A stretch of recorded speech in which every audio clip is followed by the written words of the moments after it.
Well, hello there, and welcome to the Dana Spencer Show, where we talk about solving problems, building relationships, quitting corporate, and the freedom to walk in your God given purpose. So, how are you feeling out there today? I hope you're feeling amazing. This is the day that the Lord hath made. Let us rejoice and be glad in it. And I hope you're super glad today because I know I say it all the time, but I am super glad today because I have an amazing guest with me here today. So please give a warm The Dana Spencer Show welcome to Mr. Shammai Gates. Woo! Welcome, Shammai. How are we doing? How you feeling this morning? I'm doing great. I'm having a great morning, Evan. I really appreciate you having me on here. Awesome, Shammai. Well, I know you are a busy man, so we are going to just jump right in. So tell me, Shammai, as a little boy, what was it that you wanted to be when you grew up? As a little boy, I've always inspired to be an NFL player. My dad was in the NFL, so it was kind of just running through through the family. But if I had one thing that I didn't want to be that was in the NFL, it was to be a pilot. I'm not sure where that came from. I just love being in airports. Oh my goodness. And that's the super cool thing because I don't know about you, but when I'm in an airplane, you're just like, how do they know which way to go up in the sky? Like, yeah, that amazes me too. So did you start off? So you said your dad was in the NFL. So tell us a little bit about your dad. So my dad, Lionel Gates, he's actually from Jacksonville, Florida. He went to the University of Louisville as well. So I'm legacy, and he played in Louisville. I think it was like '04, around the '04 time, and he ended up getting drafted. And he played for the Tampa Bay Buccaneers and the Buffalo Bills. Awesome. So you really have a good view as to what it's going to take in order to get there. Mhm. So if you were just based off of some of the things that your dad has told you, what are some things that you would say to other players out there who aspire to be in the NFL that you've already learned from your dad? One thing that he's recently told me that is to always shoot higher than what you want to achieve. Like if you want to, like you can always say that I want to go to the NFL, but you should always shoot to be I want to be an NFL Hall of Famer, 5 Pro Bowls. I want to be all this, all that. And you got to think that like just getting to the NFL is not good enough because he told me that his goal was to get to the NFL and he made it to the NFL and he didn't really have like the platform on what to do after that. So he just wants to set me up for success, and I really appreciate him for that. Oh man, though you already dropping gems, and I knew you would, but you're already dropping gems. I spoke with another NFL player, and he said the same thing. It's like, okay, once you make it, then you're like, now I got to stay here. So there's so Yeah. much more to it. So I love that you said that, and your father has already given you that knowledge as well. So let's back up a little bit. So I'm sure you started off with little league football, perhaps. Yes, ma'am. And then what position did you play then? And then are you still playing the same position? Walk us through that. Okay, so when I started off Little League, my very first year of Little League, I played on the D line. I was I wouldn't really say I was big, but I definitely was D line like material, and I enjoyed it. But I think because my dad was one of the coaches, and him being a running back, he was like, nah, let's go ahead and switch him over to running back. And so my second year Little League, I ended up switching to running back. And I played running back all the way up into about fifth grade. And then I kind of stopped playing football for a little bit because I kind of got transitioned into basketball. And I would really wanted to be I wanted to be a basketball player. And then back in eighth grade, I decided, or no, I ended up playing football again in sixth grade. And I was playing running back. And then seventh grade, I was like, you know what? I think I'm gonna make the switch to receiver. So I ended up going to play receiver, and I thought I was really good at it. I was really good. I ended up picking up my first two D1 offers my sophomore year of high school from SEMO and EKU at receiver. But Oh then, wow, wow, okay. yeah, Go Cardinals. and but then my junior year, I ended up sustaining a couple injuries that kind of like set me back and helped me out my junior year. And going into my senior year, the coaches were like, "Hey, Shammai, I think you would fit good at running back because we had just lost a big running back piece." And he was like, "We need somebody to fill in." And so I was like, "Okay, yeah, I'll try it." And I ended up getting back at it, and I really enjoyed it. So I ended up staying the rest of the season there. Ended up getting my offer from the University of Louisville, and ended up committing that same weekend. So, mm, Oh, yeah, mm, that's an amazing journey. So, mm, what I love about your career so far is that, and this is what I love about athletes as well.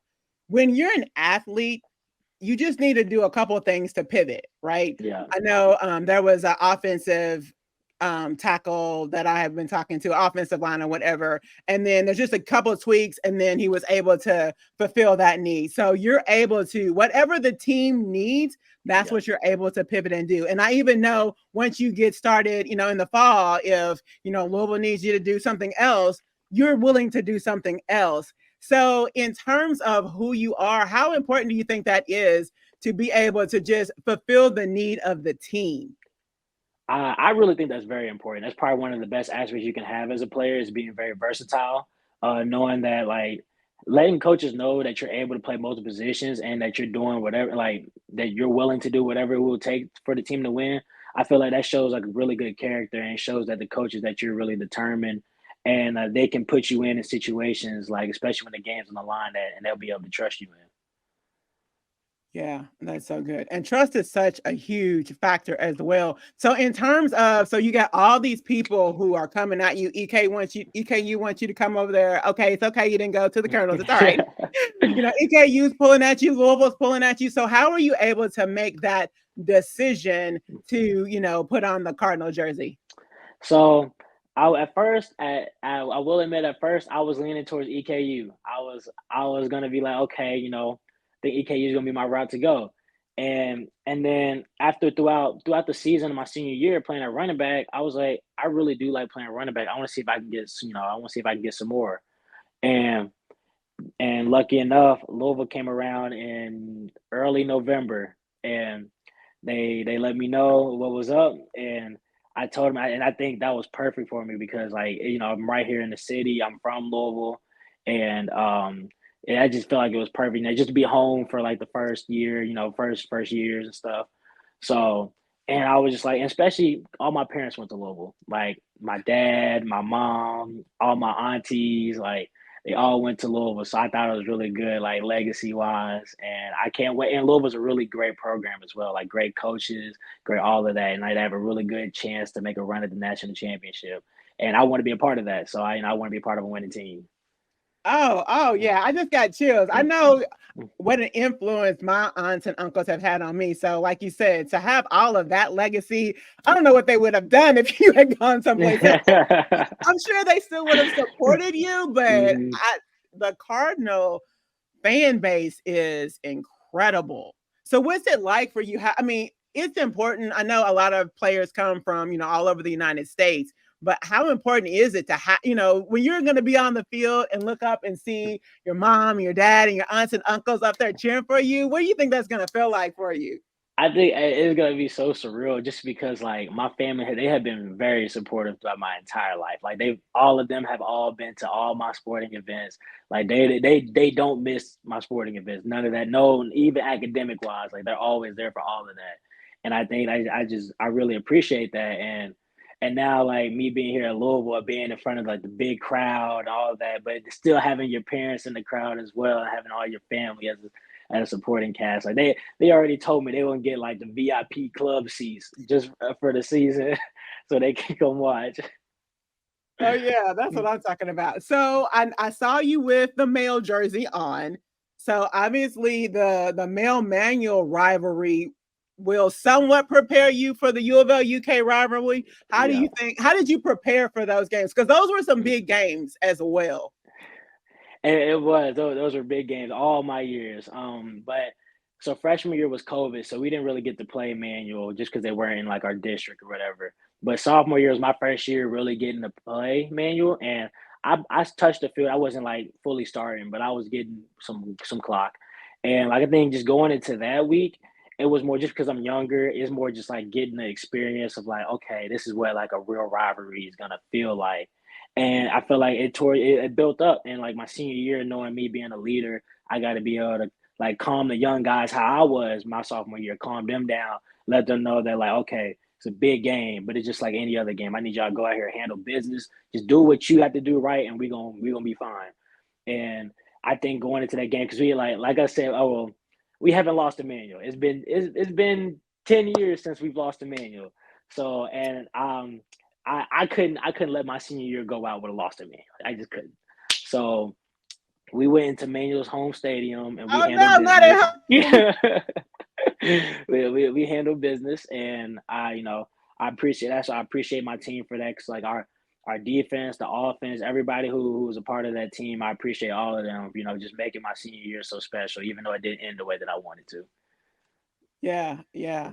So yeah, that's incredible. So you said it did or did not end the way you wanted it to? It didn't. It was a Oh, heartbreaking loss, but we'll keep it pushing though. Like I just like I'm it's a little upsetting, just because like at one point we were the number one team in the state. Like we were projected to win state. Like we were blowing teams out the water, and then it just one. We played Frederick Douglass third round of the playoffs, and came down to the wire.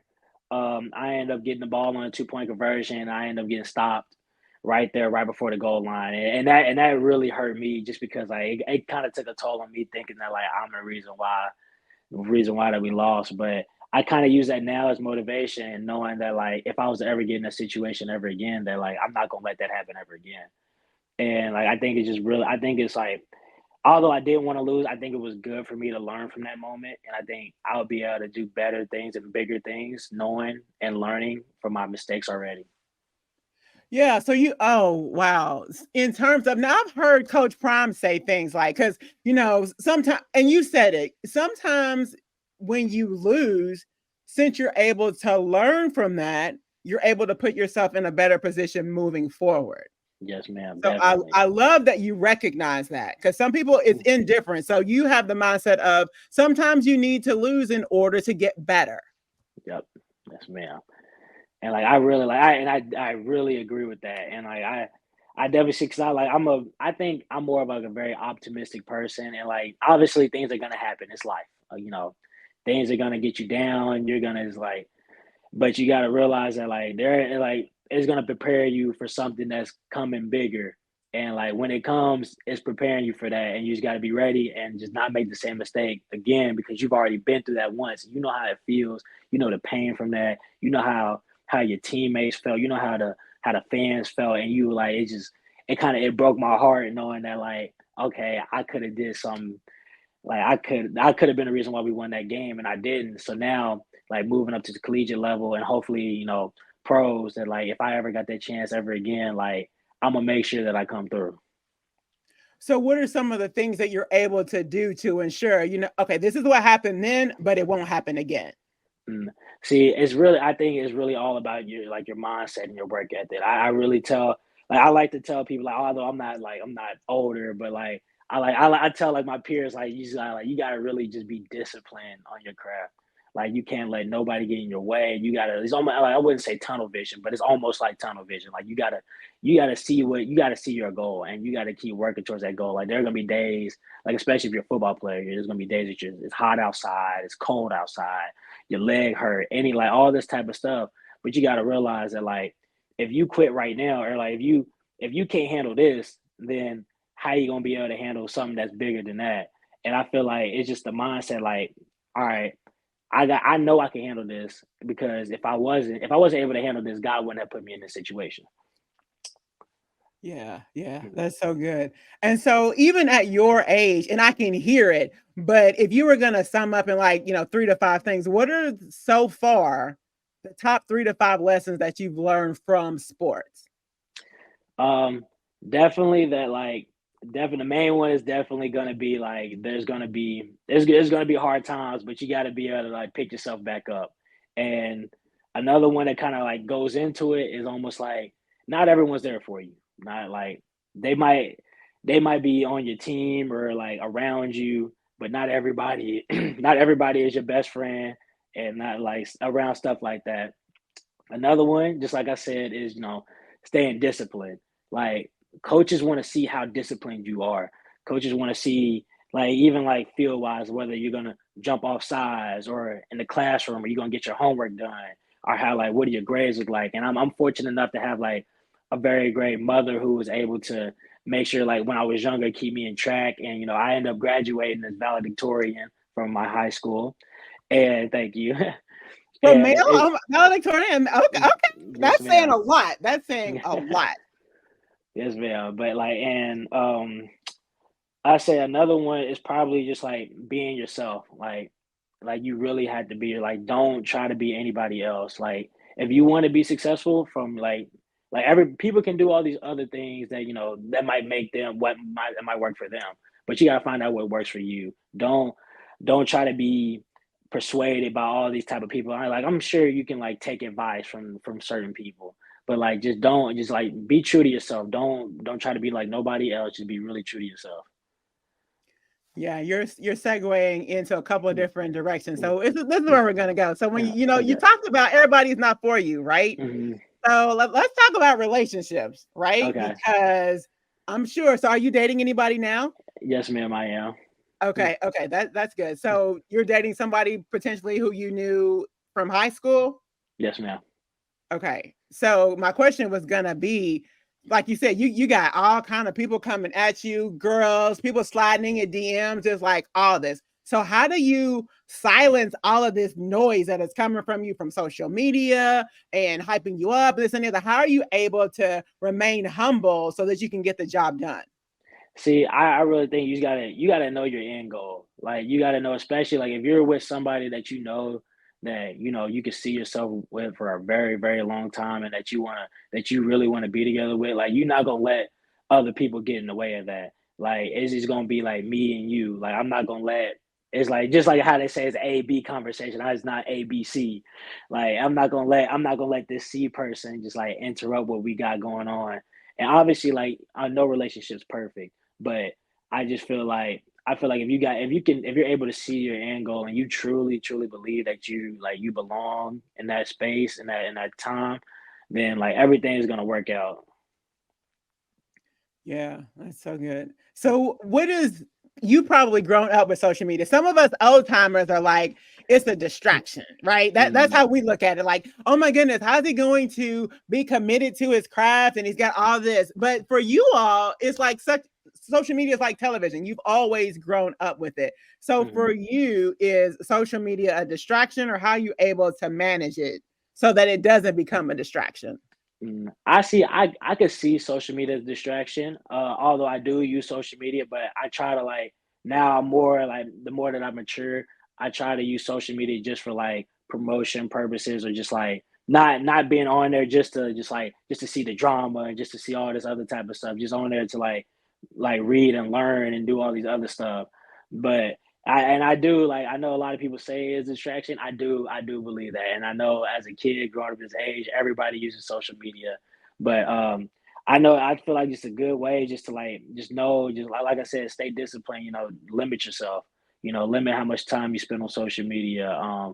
When you do get on, limit who you follow. Don't be following like, and that also kind of goes into like your character too, because like these coaches gonna see like who he follow, like he follow this guy, he's known to be in gangs, or like he follows this person who's very problematic and like all these other type of stuff. So I feel like, and I learned like hard ways through that, and I just feel like knowing like who you follow is gonna determine like don't be like, especially me like in a relationship, like I'm not gonna be following all these like IG models or anything. Like I'm just like I'm devoted to my girl, so it's like that's who I want to be with, and that's what I'm gonna make sure that like I spend like most of my time seeing. Yeah, that's so good. I appreciate you being able to be that level-headed at your age. So in terms of other people who might be looking at you like, man, how can you help that one person who's out there? Maybe they're single and they do have a lot of, ladies coming at them. How are you able to, kind of look at this lady as the one? What are some characteristics that you look for in a nice young lady? See, my main characteristic is that you got to be smart. Like if you like, because I feel like I'm a smart individual, and Valedictorian, yeah, yeah, and, okay. and my mom always told me she was like you got like they somebody that's smarter than you, like just because like they if you know someone that's smarter than you, they gonna help improve you. Okay. So and that's exactly what my girl is. So she was actually so we actually had multiple valedictorians at Male. She was one of them, and she actually, a matter of fact, her GPA was higher than mine because like nowadays, like with these like extra credit classes and stuff, like you get a higher GPA. I think my GPA was like a 4.05, something like that, but hers was a 4.2, and like so just like having her as like a support system, knowing that she's smarter than me and I can go to her and ask for like advice about things is like it's really good. And like she's getting ready to go to the University of Howard to study political science. So um yeah. And and then like I feel like another characteristic to look for is personality. Like I mean looks is cool and all, but like you can find someone like with a really great personality, then that's even better. Someone who fits your personality, someone who fits like your goals, who has sets high goals. Like my girl, however, like I don't want to tell too much of her business, but she could definitely be like a president one day, and like that's what she wants to shoot for, and I really like that inspires me because like you shooting that high inspires me to shoot like even higher.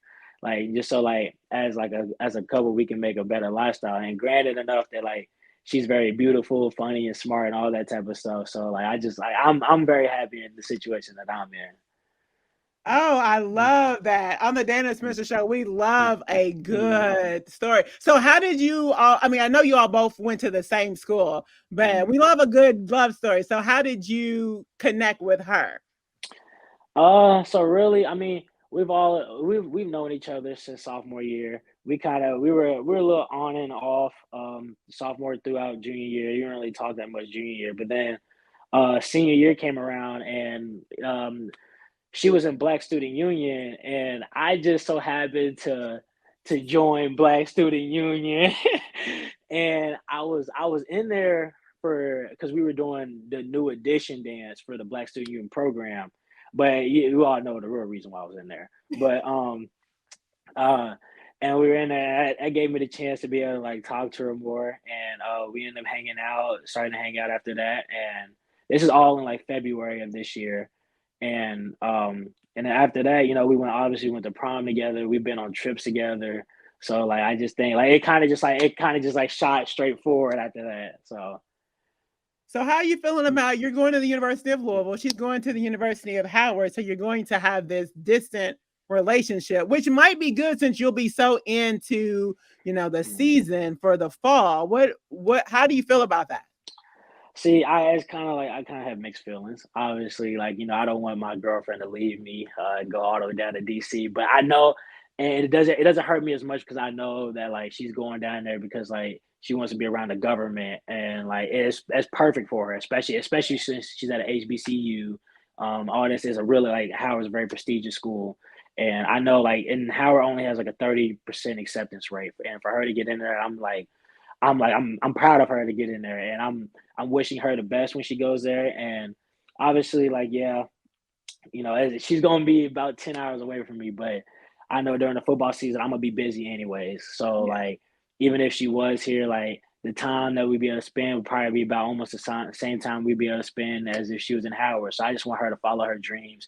And I always told her, I said, even though that we're dating, don't let me hold you back. Don't don't do something just because it like it's gonna affect me.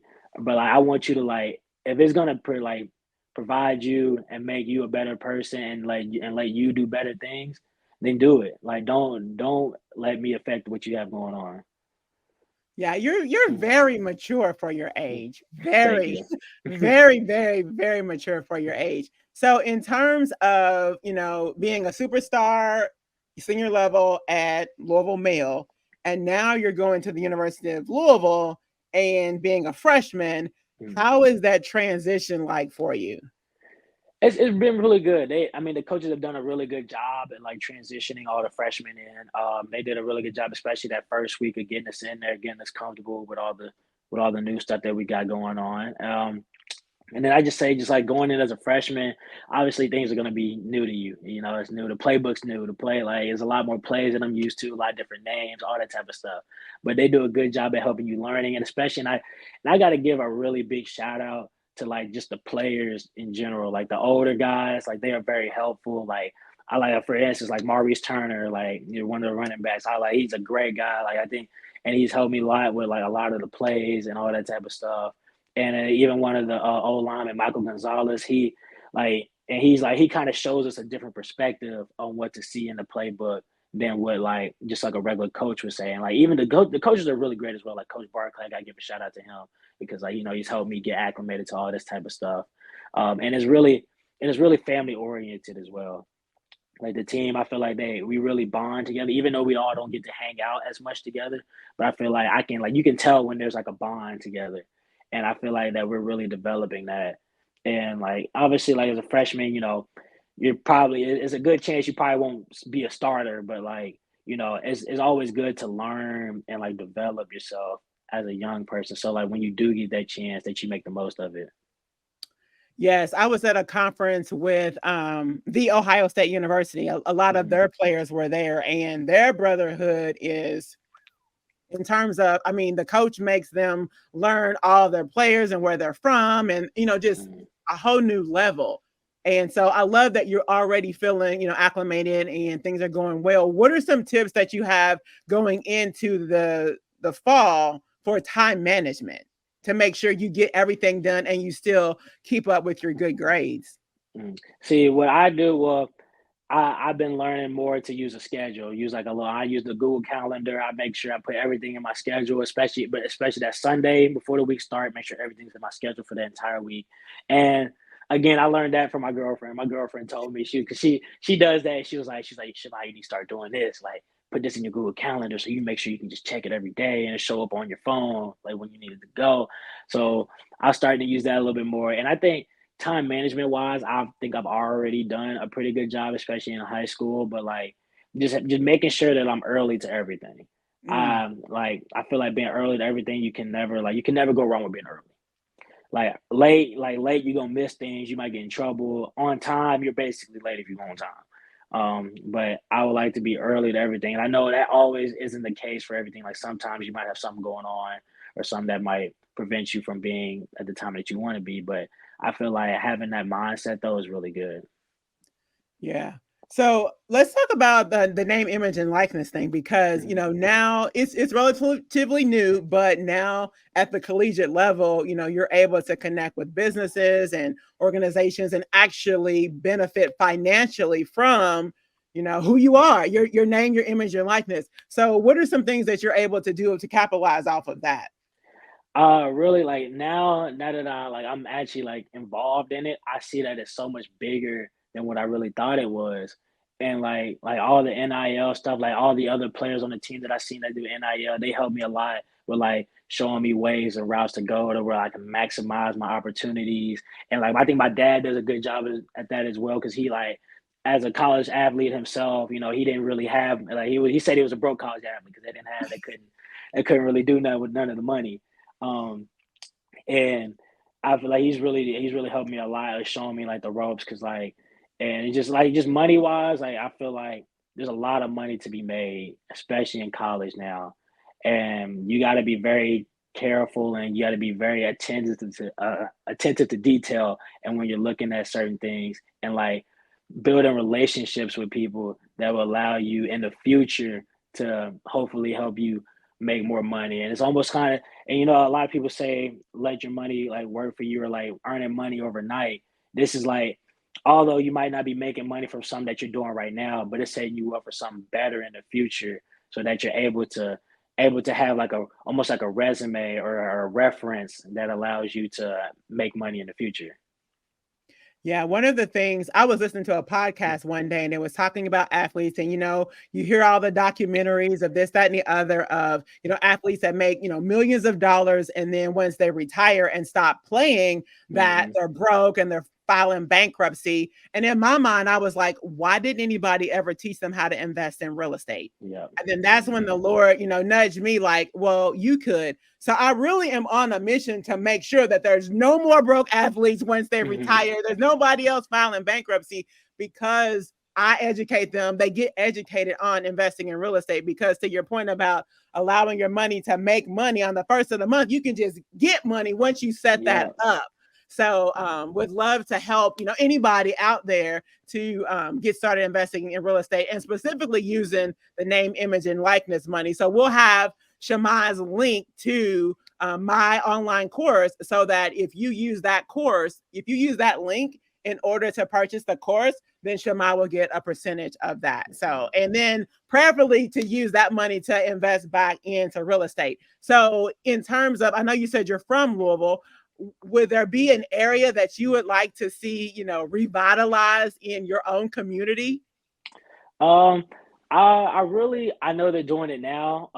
But I would love to see like the West End. I've been out to the West End plenty of times, and I know it's it's a pretty old part of Louisville, and a lot of the houses are older, and some people might say it's a bad area, really bad area, but like I've been out there for years now, and like I don't really see it as a bad area. Me personally, I've never heard a gunshot there. Um, but I feel like the West End would be like something that I would really want to see like revamped, and like I currently live out towards the East End right now, like Middletown, like J Town area. Um, but like yeah, like just one part of Louisville that I would love to see just like just grow is that area right there. Yeah, that's awesome. So yeah, that's one area. And then there's this pocket from, I don't so like Marshall and the trifecta dorms. Uh-huh. And then right there, and then Churchill down. There's that pocket right there it's a Yeah. little bit run down in that Uh-huh. area too. So I'm targeting Mhm. that area as well, because I would love to help, some players to, buy property in that area. And then maybe, if they don't live here, that their parents could come and stay there and be like a little bit of a short-term rental. So I got big goals too, Shemai. I got Yeah, big goals. that's great. That's great.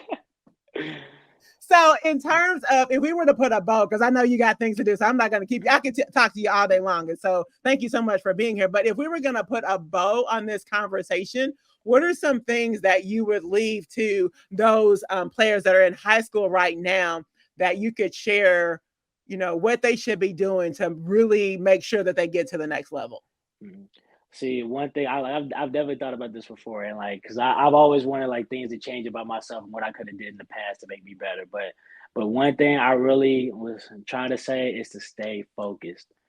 Don't let these distractions like distract you. Like these other like I know you're gonna have a bunch of girls hitting your phone. You don't want to stay out all night, do all these other type of things, but just stay focused on what you really want to do. If you really want to go to the NFL and be this all Pro Bowl player, then you really gotta work for it. You gotta have, and I really want to say like you gotta be motivated to do it. Like you gotta be really like you really gotta have a good work ethic and like just keep working at it. Even on days that you just don't feel like working, like you just gotta keep working because it may not seem like it's gonna pay off now, but it will pay off in the future.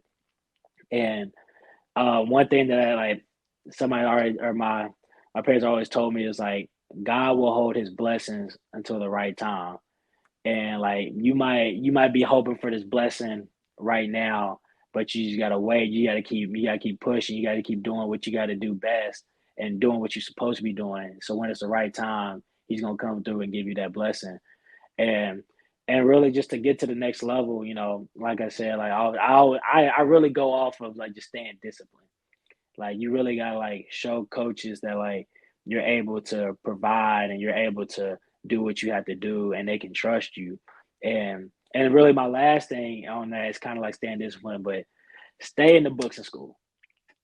Please stay in the books in school. Like I know a lot of people say football players, they're not the smartest. They a little dumb, but like I'm telling you, like the football players are really not. It's just that the fact that it's just applying themselves. And I just feel like if you just stay focused in the books and like obviously we have like grade point averages that you can play and that you can't play, and there are a lot of great athletes that are below that average just because they're not applying themselves in school. And I just Mhm. feel like And I just feel like that you kind of ruin yourself because like when these college coaches come to these schools and like they hear like they're like, oh, what about so and so right here? But the coach telling him, oh, he got a 2.0 GPA. He like then that's really just ruining your chances because like you could be the great athlete, but if your grades is not right, you can't go anywhere. And that's really what I want to like end on is like making sure you keep your grades right because at the end of the day, like it's not gonna hurt you. Keeping your having good grades is not gonna hurt you. Right. Having good grades is only going to take you even farther. So, Shammai, thank you so much for being here. You have dropped so many nuggets, and I appreciate the wisdom that your parents have dropped into you as well. And so, just thank you so much for your time. And then I love what you said about God's blessings all at once. Like, God's got a blessing with your name. God's got a blessing with your name. And spending some time with me here on the Dana Spencer Show. Until next Thank you. time, on the Dana Spencer Show. Until next Thank you. time, hold out for